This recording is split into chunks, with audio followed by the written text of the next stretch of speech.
हो आज तो हमसे कितना बड़ा एक संत का, एक ऋषि का अपमान हो गया, तिरस्कार हो गया। मेरी बुद्धि को क्या हो गया था भैया। निवेदन करें, अधर्म की कमाई हुई धन से सदैव बच के रहना। धन आपके पास वही टिकेगा जो आप मेहनत करके अपनी जेब में रखेंगे। अधर्म से कमाई हुई धन पता है कहां चला जाता? अस्पताल में दौड़ लगा के जाता है। और बताएं, थाने में पुलिस वाले ले लेते हैं, मारते और हैं, मारेंगे और पैसा भी ले लेते हैं। और बताएं, जब थाने में पैसा गया आपका तो फिर उतई से वकील साहब के यहां भी चला जाता है। आप बोले वकील करने आए, केस बन गया तो फिर वो पैसा वकील साहब के यहां जाता है। पुलिस वाली भी ले लेते हैं, वकील साहब भी ले लेते हैं। अधर्म की कमाया हुआ धन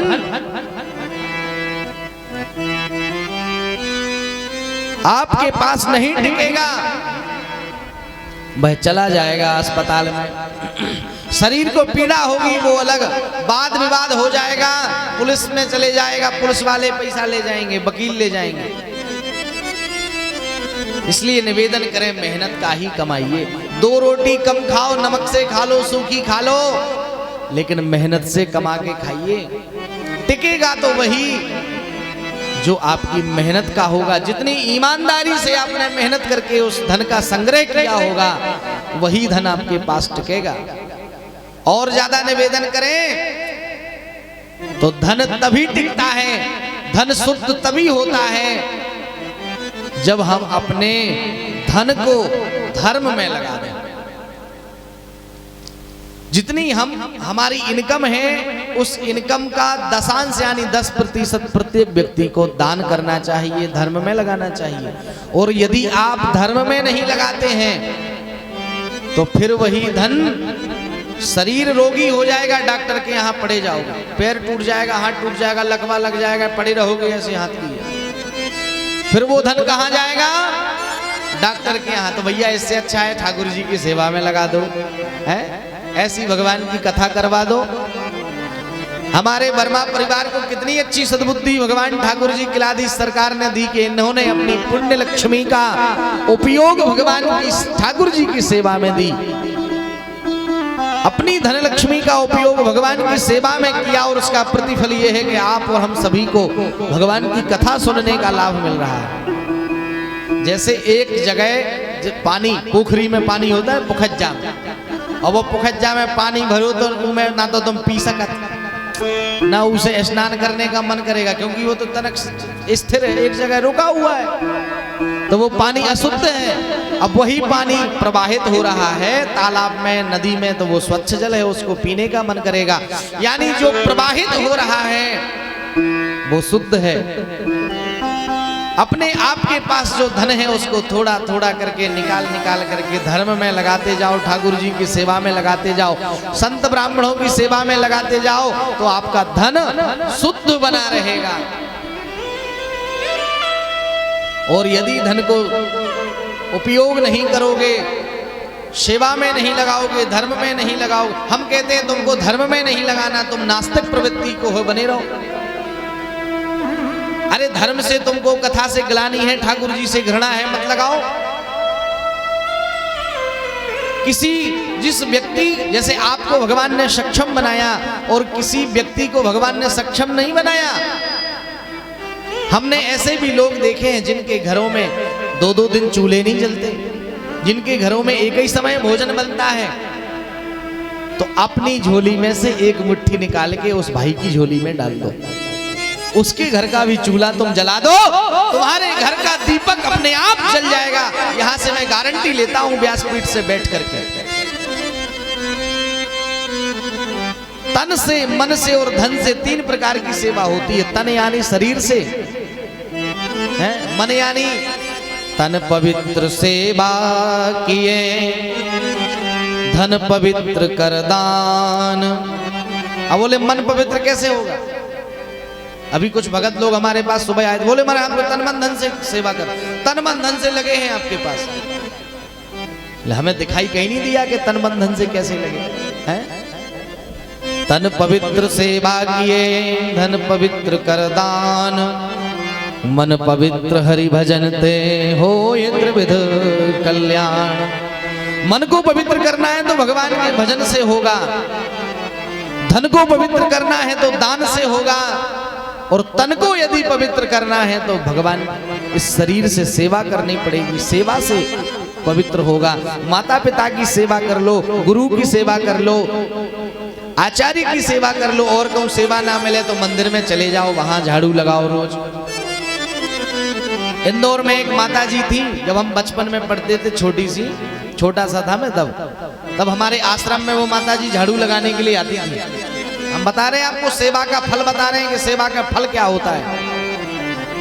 तो वो बूढ़ी अम्मा बेचारी से बनता नहीं था झाड़ू लगाने, लेकिन रोज झाड़ू लगाने आती थी ठाकुर जी के दरबार में।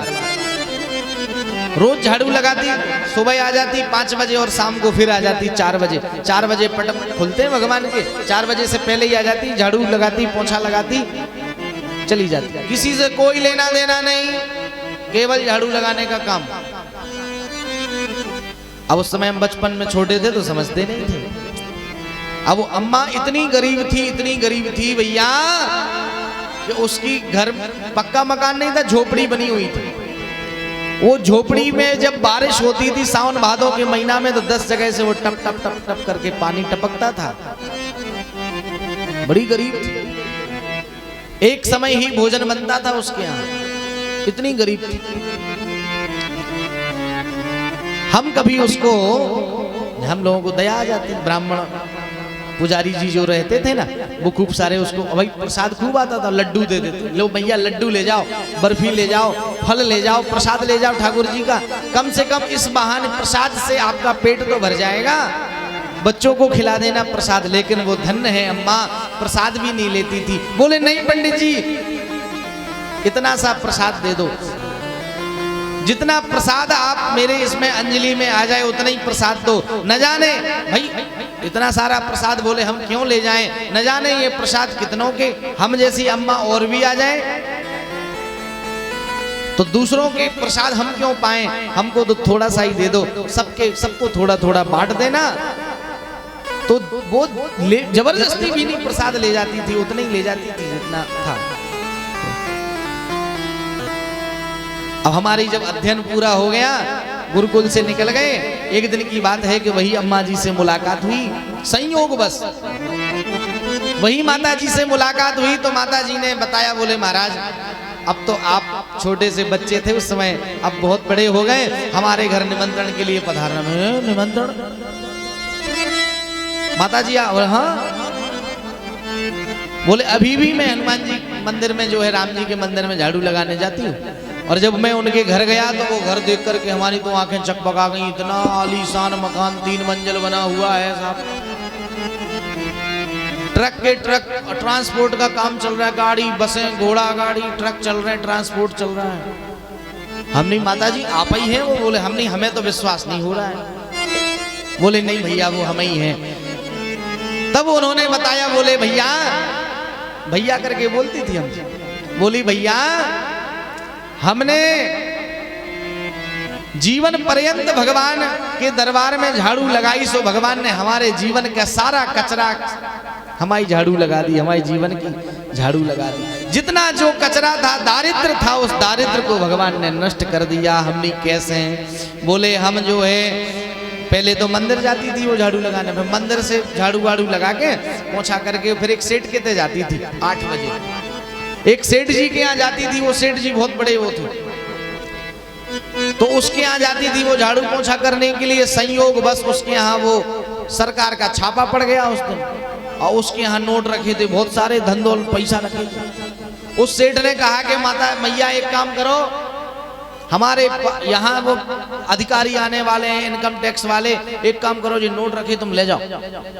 बोले महाराज हमने बहुत मना करी उनसे, लेकिन वे नहीं माने, सो हम तो जो है जबरदस्ती उनने हमें घर के पीछे के दरवाजे से हमें निकाल दिया कि तुम जो बोरी में भरे थे नोट, बोरी में उस समय वे 500-500 के नोट चलते थे जो बंद हो गए हैं, जो चुरा चुरा के आप लोगों ने दाल के डब्बा में, चावल के डब्बा में मिले, जो वे बाद में बेई नोट चलते थे उस समय, अब तो बंद हो गए नोट।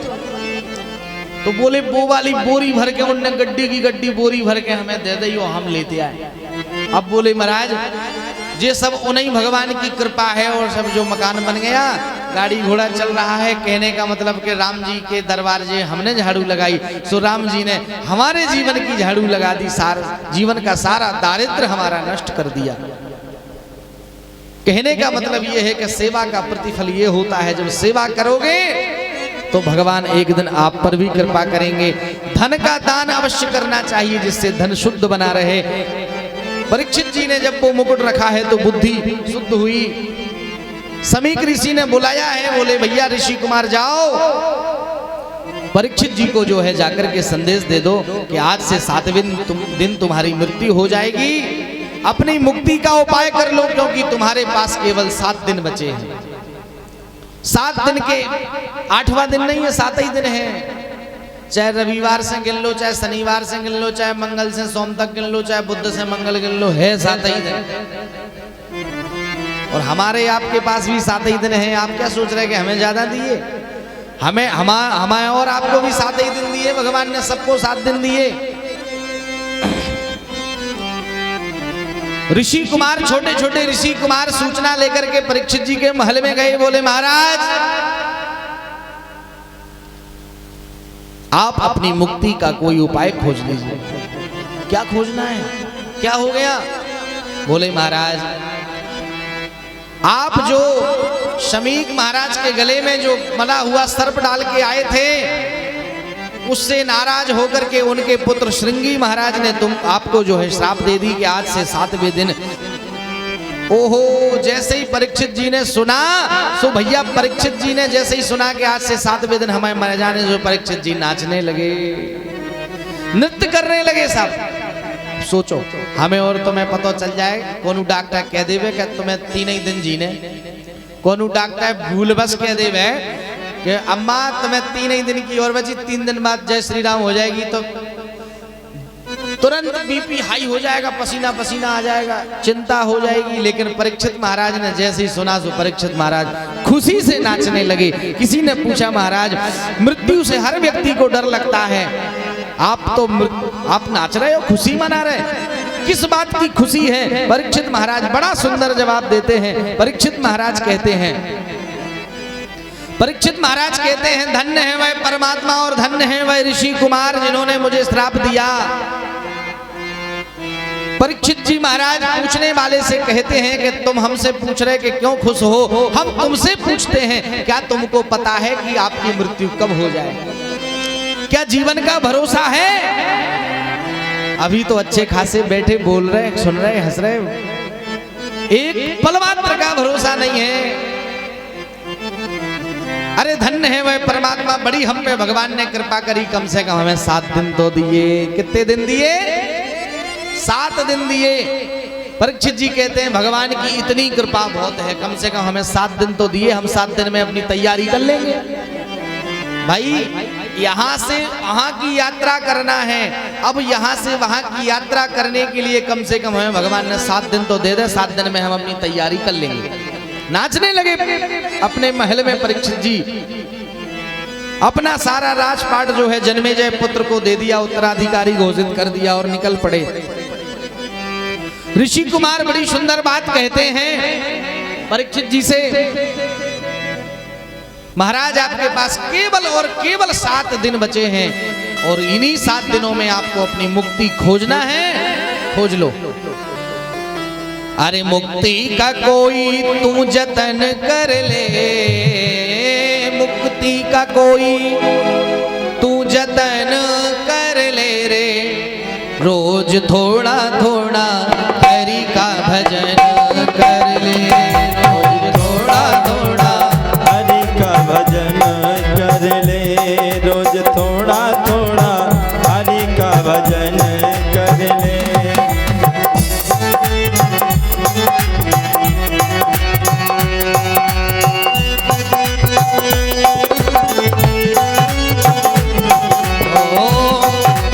कोई तू जतन कर ले,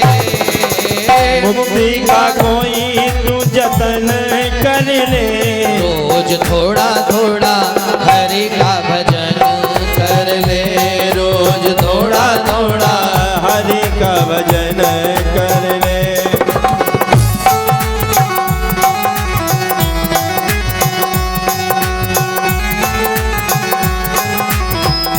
बोले भजन करने से क्या होगा?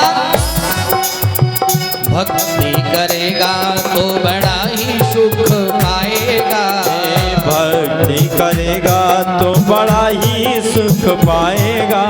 आज का व्यक्ति सुख की खोज में दसों दिशाओं में भटक रहा है, परंतु सुख नहीं पा रहा है। और जहां सुख है वहां आता नहीं। प्रत्येक व्यक्ति सुख के लिए घूम रहा है कि नहीं घूम रहा है, परंतु जहां सुख है वहां जाता ही नहीं है।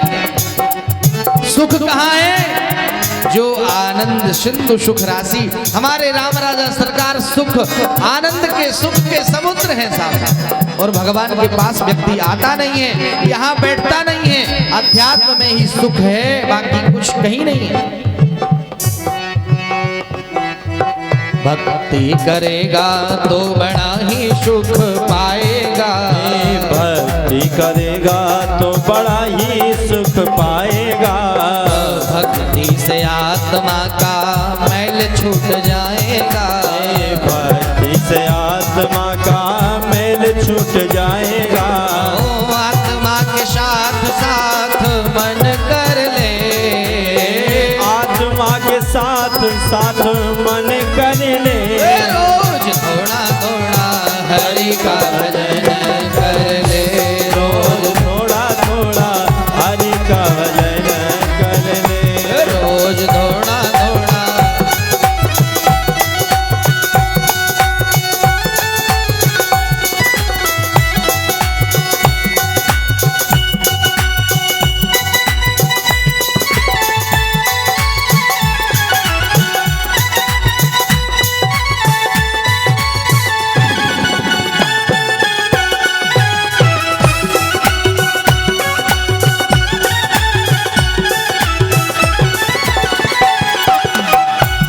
एक बात और कहें, हम ये नहीं कहेंगे कि ताली बजाओ, हम तो ये कह रहे हैं कि परमात्मा ने आपको दो हाथ दिए हैं तो बजा लो, अगर दो हाथ ना दिए हो तो बैठे रहो। यदि भगवान ने दो पैर दिए हो तो ठाकुर जी के दरबार में थोड़ा थिरक लो, थकान भी दूर हो जाएगी, घुटने भी ठीक हो जाएंगे। रोज थोड़ा थोड़ा हरि का भजन कर ले, रोज थोड़ा थोड़ा हरि का भजन कर ले। रोज थोड़ा थोड़ा हरि का भजन कर ले।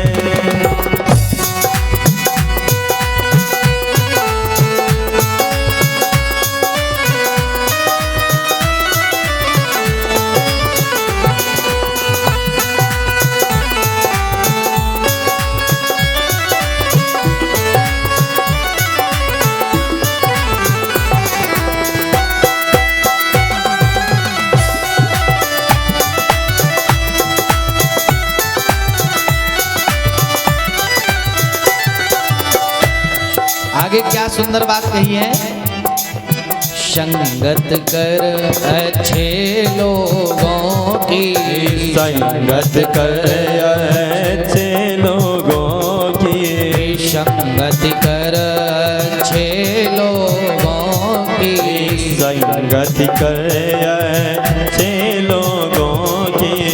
दवा मिल जाएगी सभी रोगों की, दवा मिल जाएगी सभी रोगों की। दवा मिल जाएगी सभी रोगों की, दवा मिल जाएगी सभी रोगों की। ओ जिंदगी को अपनी चमन कर ले, जिंदगी को अपनी चमन कर ले। रोज थोड़ा थोड़ा हरि का भजन कर ले, रोज थोड़ा थोड़ा हरि का भजन कर ले। रोज थोड़ा थोड़ा हरि का भजन कर ले। भक्त वत्सल भगवान की।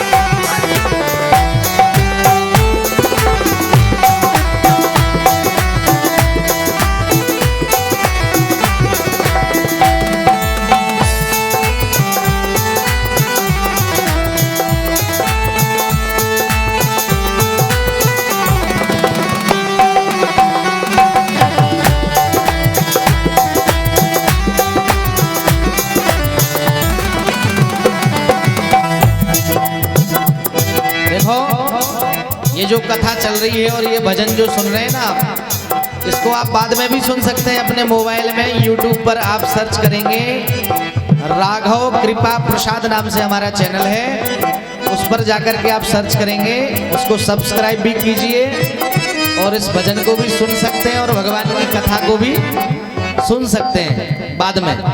हाँ, और जो नृत्य कर रहे हैं वो अपने नृत्य को उसमें देख भी सकते हैं बाद में कि हम ऐसे नच रहे थे। रोज थोड़ा थोड़ा हरि का भजन कर ले, रोज थोड़ा थोड़ा हरि का भजन कर ले, रोज थोड़ा थोड़ा हरि का भजन कर ले, रोज थोड़ा थोड़ा हरि का भजन कर ले, रोज थोड़ा थोड़ा हरि का भजन कर ले, रोज थोड़ा थोड़ा हरि का भजन कर ले, रोज थोड़ा थोड़ा हरि का भजन कर ले, रोज थोड़ा थोड़ा हरि का भजन कर ले, रोज थोड़ा थोड़ा हरि का भजन कर ले, रोज थोड़ा थोड़ा हरि का भजन कर ले,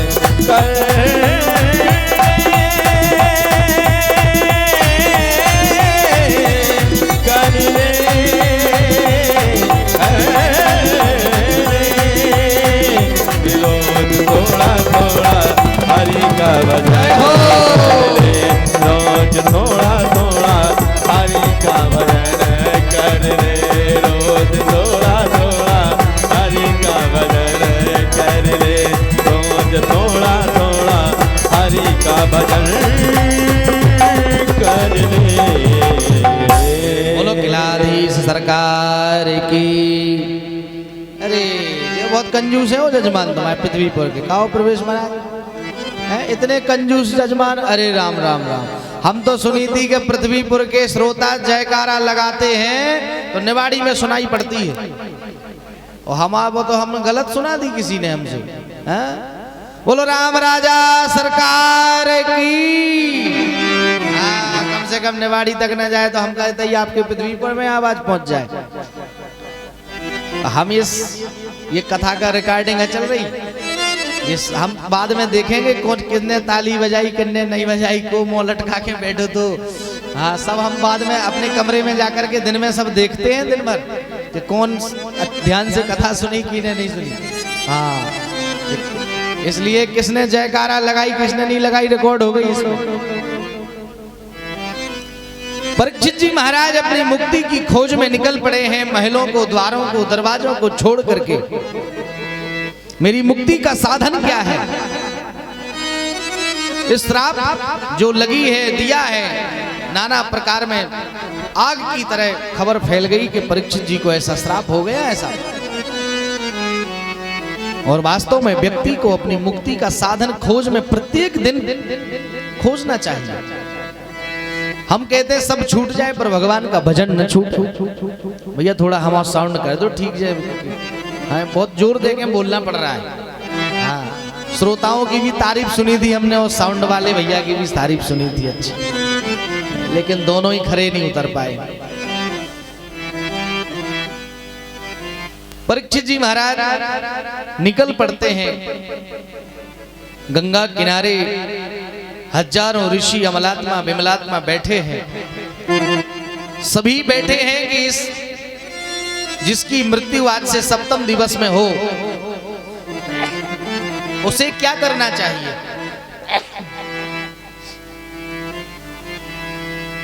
और गंगा किनारे बैठे हैं सब। इतने में ही विचार चल रहा है सब कि क्या किया जाए। देखो जाओ ना भगवान की आरती होने में 5 मिनट में भगवान की आरती हो रही और फिर प्रसाद लेके जाना। ये तक आई हो खाली हाथ चली जाओ। अरे राम राम, बस थोड़ी सी देर और फिर सभी विचार कर रहे हैं कि भाई क्या साधन हो सकता है साहब जिससे 7वें दिन जिस व्यक्ति की मृत्यु होनी हो और वह उसकी मोक्ष हो जाए। वह क्या साधन है विचार कर ही रहे थे। उसी समय ऐसे लगा उस भीड़ में जैसे 1000 सहस्त्रों सूर्य एक साथ उदय हो गए। इतना प्रकाश वहां से प्रकाशित हुआ। यम्र प्रजंत मनुपेतमपेत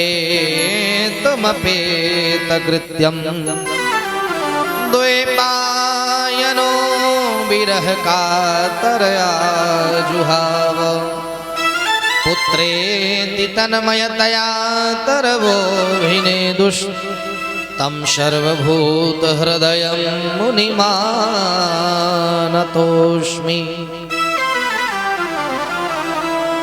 सहस्त्रों सूर्यों के एक साथ उदित होने से जितना प्रकाश होता है उतना प्रकाश जो है एक साथ उदित हुआ।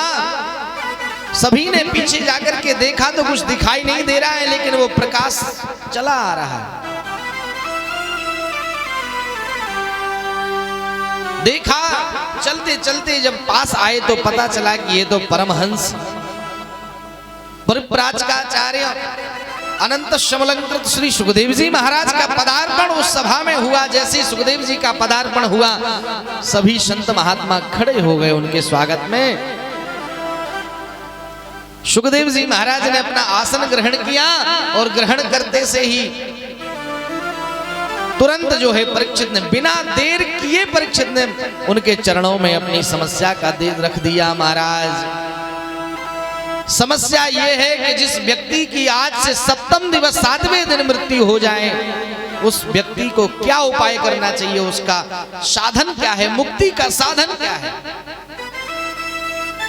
बस सुखदेव जी महाराज ने वहीं से श्रीमद् भागवत का ये अमृत जो पिलाना शुरू किया है साहब परीक्षित को, तो आज भी परीक्षित अमर हो गए साहब। हमारे और आपके बीच में परीक्षित की चर्चा जो चल रही है, परीक्षित जी को भी भगवान ने ब्यारी लगाओ, परीक्षित जी को भी भगवान ने गर्भ में ही दर्शन दिए और सुखदेव जी महाराज को भी गर्भ में ही भगवान ने दर्शन दे दिए थे। अब वही सुखदेव जी के जन्म की कथा हम सूक्ष्म में आप सबको मालूम है, इसलिए हमने नहीं सुनाई। वही तोता वाली, शुक वाली, शंकर जी कथा सुना रहे पार्वती को, बोले हुंका देते जाना। पार्वती मैया के नींद लग गई, सुखदेव जी महाराज कथा सुन गए, उड़ गए। अब सुखदेव जी के पीछे पीछे पीछे भागे शंकर जी त्रिशूल लेकर के। अरे जिसने अमर कथा सुन ली वो तो अमर हो गया। बिटका देवी सुबह सुबह से जमाई ले रही थी और मुख में प्रवेश सुखदेव जी महाराज कर गए उनके गर्भ में। 12 वर्ष नहीं निकले सुखदेव महाराज गर्भ से, बोले मुझे माया व्याप लेगी। भगवान सभी कहते निकल आओ बाहर, लेकिन कहते नहीं। भगवान ने भी कहा, फिर भी नहीं माना सुखदेव जी ने। मुझे बोले मुझे आपकी माया जो व्याप लेगी, भूमि परत माया लपटानी। जब भगवान ने ही आश्वासन दिया कि जाओ हम वरदान देते हैं तुम्हें, हमारी माया का आपके ऊपर कोई असर नहीं होगा, तब जाकर के 12 वर्ष बाद सुखदेव जी का पदार्पण इस भूमि पर हुआ। और वही सुखदेव जी महाराज परीक्षित जी को परमहंसों की संहिता या श्रीमद् भागवत का अमृत पिला रहे हैं, सब पान करवा रहे हैं। कहते हैं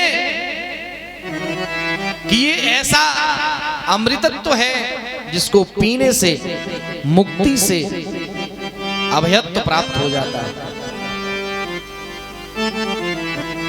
जब ये अमृत तो पिलाते हुए, कथा सुनाते हुए सुखदेव जी को, परीक्षित जी को ये सब प्रसंग देखा देवताओं ने, तो देवता अमृत का कलश लेकर के सुखदेव जी के पास पहुंचे। बोले महाराज हमसे समझौता कर लो। बोले क्या?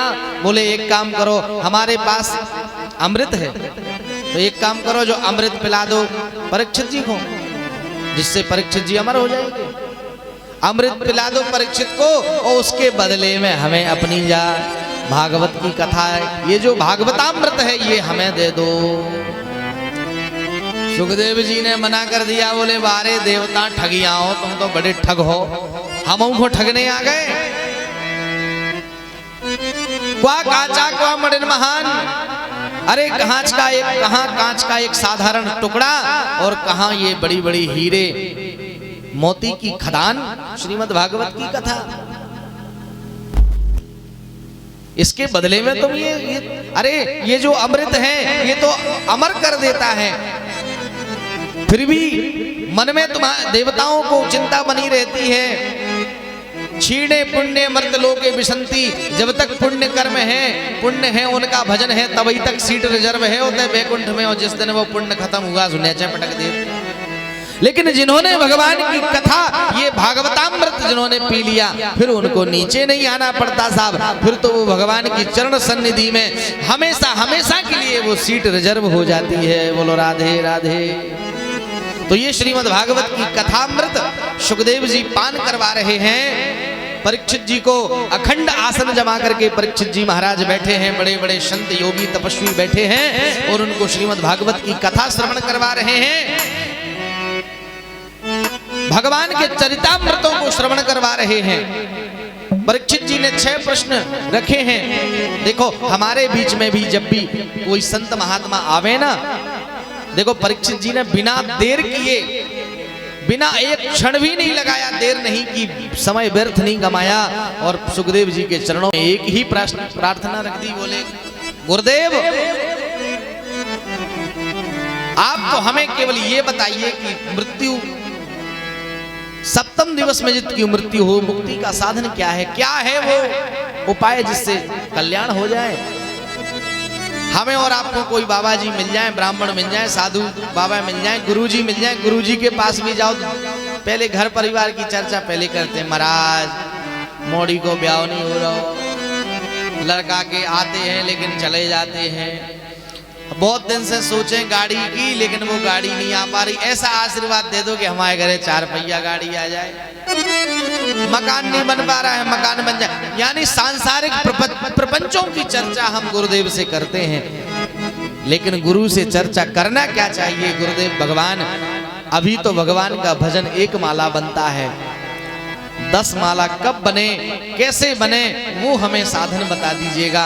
भगवान के चरणों में प्रीति हमारी नित्य प्रति कैसे वृद्धि हो, वो उपाय हमको बताइए। सांसारिक प्रपंचों का उपाय तो हर कोई बता देगा आपको, लेकिन भगवान के चरणों में हमारा प्रेम कैसे बने, भगवान के चरणों में हमारा प्रेम कैसे बढ़े, हमें सदैव गुरुदेव भगवान से ही पूछना चाहिए। व्यर्थ की चर्चा, सांसारिक प्रपंचों की चर्चा हमें कदापि नहीं करना चाहिए। परीक्षित जी ने बिना देर के ये प्रश्न रख दिया। इन्हीं कथा के वाणी के साथ, शब्दों के साथ वाणी को विराम। 2 मिनट हम भगवान नाम संकीर्तन करेंगे। समय हो गया है 9:30, प्रसाद बटते बटते 10 बज जाएगी। कल से मैया हरो आप थोड़ा सा जल्दी आ जाना है ना। हाँ 5 बजे आप यहाँ पे अपनी सीट रिजर्व कर ले, में 5 बजे आ ही जाए हर हालत में। काहे कि आप लोग जब आ जाते हैं ना तो फिर थोड़ा ठीक लगता है, कथा में कथा कहने में मन लगता है। और जब श्रोता ना हो, पंडाल खाली हो, तो फिर वो आनंद नहीं आता है। तो आप सभी 5 बजे आ जाएं और 5 बजे से फिर आप जितनी बजे का उतनी बजे तक कथा सुनाएंगे। कल से इतनी मधुर मधुर कथाएं सुखदेव जी महाराज परीक्षित जी को श्रवण करवा रहे हैं। बड़ी सुंदर सुंदर कथाएं हैं। हम वही कथा आपको सुनाएंगे जो आपके जीवन को परिवर्तित कर सके। आप बताओ, अभी 3 घंटा की कथा में हमने एक भी चुटकुला सुनाया? कोई फालतू की बात की नहीं की, हम करते ही नहीं। भगवान की कथाएं इतनी हैं कि भाई तो पूरी हो नहीं पा रही, 7 दिन कम पड़ रहे। हम इधर उधर की चुटकुला सुना करके समय क्यों व्यर्थ कमाएं, है ना। इसलिए हम 2 मिनट भगवान का संकीर्तन करेंगे, भगवान नाम संकीर्तन करेंगे, तत्पश्चात फिर वाणी को विराम देंगे और साथ में ठाकुर जी की आरती होगी और साथ ही में भागवत जी की आरती होगी। ठीक है। बोलो राम राजा सरकार की जय। ओ सीताराम राम राम, सीताराम राम राम, सीताराम राम राम, सीताराम राम राम, सीताराम राम राम, सीता राम राम राम, सीता राम राम राम, सीता राम राम राम, राम राजा राम राम राम, राजा राम राम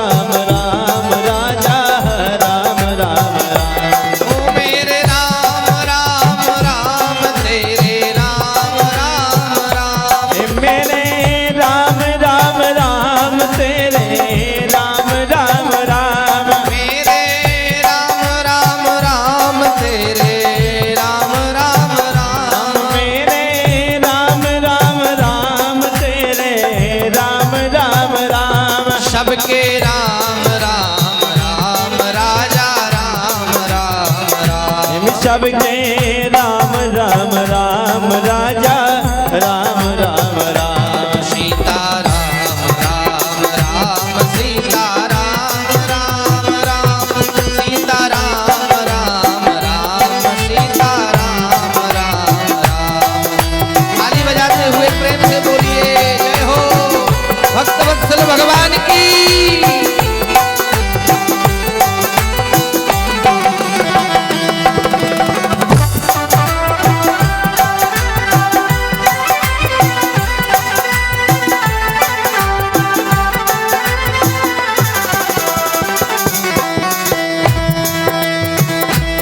सीता राम राम राम सीता राम राम राम सीता राम राम राम सीता राम राम राम सीता राम राम राम सीता राम राम राम सीता राम राम राम सीता राम राम राम सीता राम राम राम सीता राम राम राम सीता राम राम राम सीता राम राम। अच्छा एक बात और है, हमें पता है, हम समझ गए कि आप लोग सीता राम राम क्यों नहीं बोल रही, क्योंकि आप ये सोच रहे हैं कि अभी थोड़ी बोलना है। भगवान का भजन अभी थोड़ी किया जाता है, बुढ़ापे में किया जाता है, जब बूढ़े हो जाएंगे तब बोलेंगे। यही सोच रही ना, तो भैया ये भ्रम में नहीं रहे ना। हमारे और आपके जैसे ये सोचते सोचते भ्रम में कई चले गए, लेकिन राम राम नहीं बोल पाए। बुढ़ापे में मुख से राम राम नहीं निकलेगा, ऐसी ऐसी मुड़ी हिलेगी, ऐसी ऐसी होगी। जीभ से भगवान का नाम नहीं निकलेगा, आंख से भगवान के दर्शन दिखाई नहीं देंगे, और ये ताली नहीं बजा पाओगे, हाथ काम नहीं करेंगे, ऐसे ऐसे होंगे। इसलिए अभी बोल लो। इतने सुंदर भगवान राम राजा सरकार के चरणों में हम बैठे हैं, और ऐसे भगवान किलाधीश सरकार के चरणों में बैठ करके भगवान का नाम नहीं ले पाए तो फिर कहीं नहीं ले पाओगे। और जब जम के दूत लेने आएंगे तब हमारी खबर आए कि अंकित महाराज सही करते हो कि भगवान का नाम ले लो। सीता राम राम राम सीता राम राम राम सीता राम राम राम सीता राम राम सीता राम राम राम सीता राम राम राम सीता राम राम राम सीता राम राम राम राजा राम राम राम राजा राम राम राम राजा राम राम राम राजा राम राम राम राजा राम राम राम राजा राम राम राम राजा राम राम राम राजा राम राम।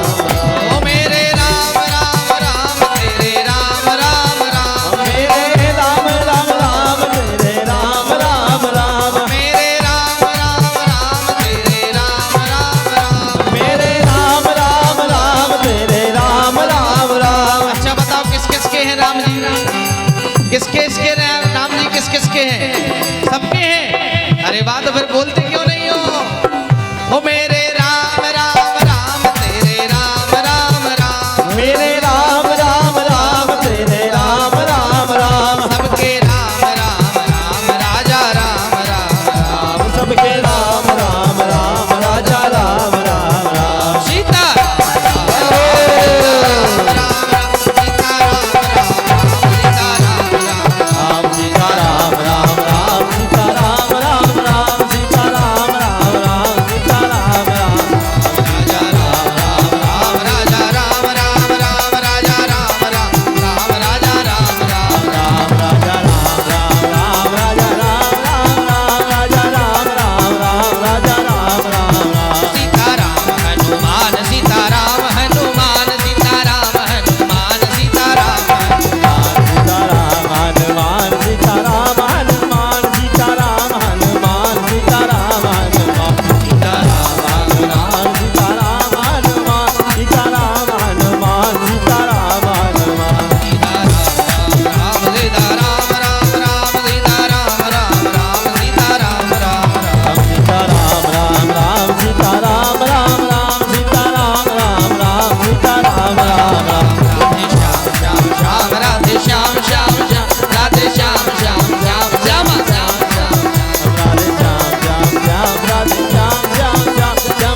अचू नहीं बोल रहे, सीधी आरती होंगी। हे राजा राम तेरी आरती, हे राजा राम तेरी आरती उतारो, हे राजा राम तेरी आरती उतारो, आरती उतारो जब तन मन बारो, आरती उतारो जब तन मन बारो, अवध बिहारी तेरी आरती उतारो, अवध बिहारी तेरी आरती उतारो।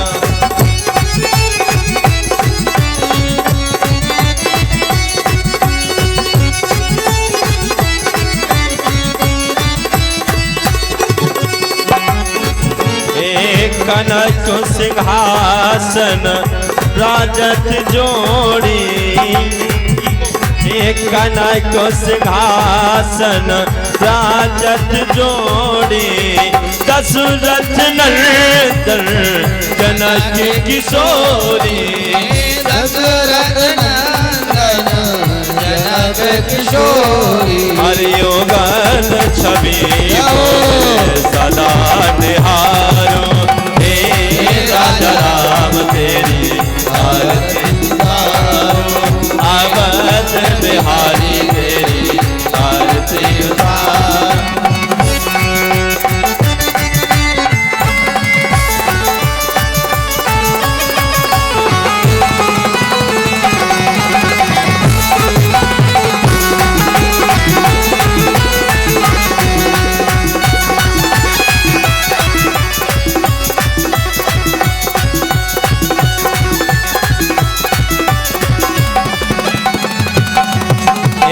वाम भाग सो पित जग जननी, वाम भाग सो पित जग जननी, चरण विराजत सुत अंजनी, चरण विराजत सुत अंजनी, इन चरणों में सेवा पाओ, राजा राम तेरी आरती उतारो, अवध बिहारी तेरी आरती उतारो।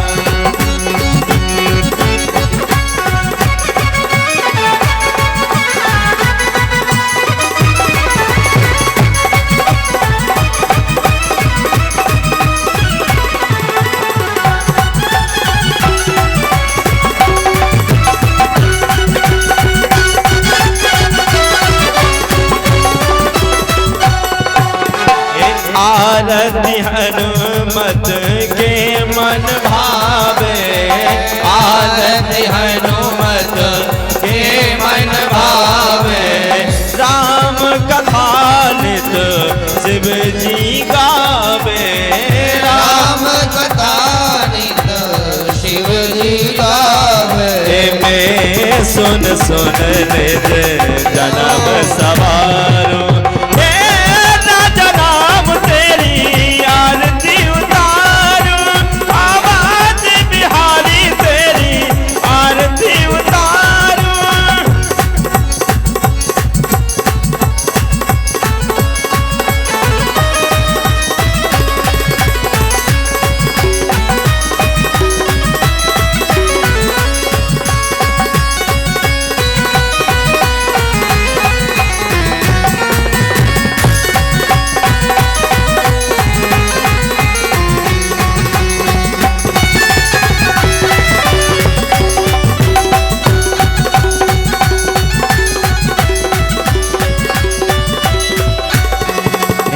कर्पूर गौरम करुणावतारम, संसार सारम भुजगन्धारम, सदा वसन्तम हृदय जानविन्दे, भवम भवानी सहित